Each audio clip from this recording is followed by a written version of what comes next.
So it's barely been a couple months since 2022 started, and apparently we're already only inches away from World War III. People are dying, the world's under turmoil, and everyone's wondering the same thing. How do I get out of the draft? Let's be honest, getting drafted into the war is not wavy. And ever since the Army tweeted out that they'll be using everyone's Call of Duty kill-death ratio to determine who gets drafted, all the gamers have basically been shitting their pants. So for everyone's sake, here's 3 ways how to avoid getting drafted. Legally. For the most part. Number 1.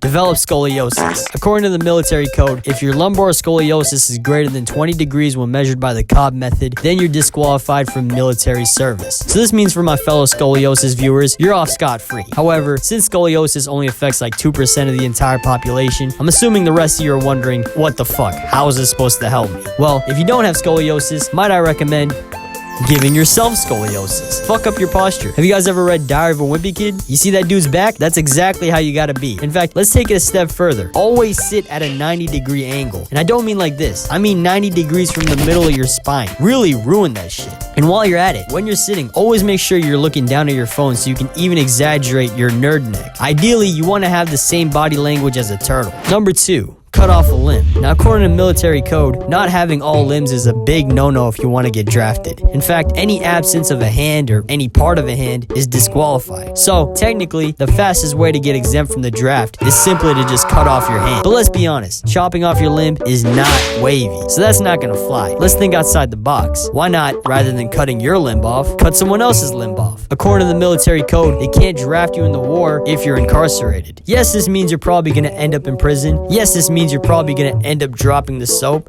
but I mean, at least you're not stuck in the war, right? Number 3, become an immigrant.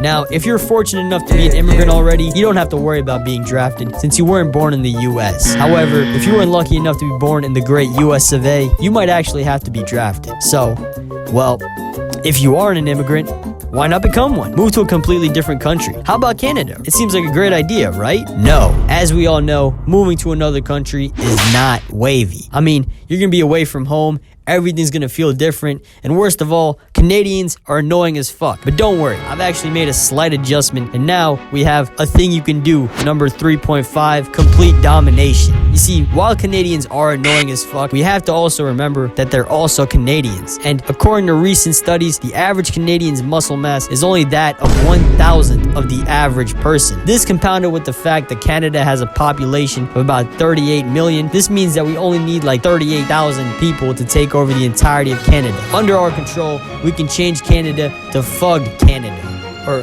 Fuganada, or Fuganda. In this new world, we will have some great rules. We will remove the word please from our language system. Each citizen will be required to bench at least 1 plate by the age of 12. And we will have a law that says that all people who say ooh woo will lose their freedom of speech.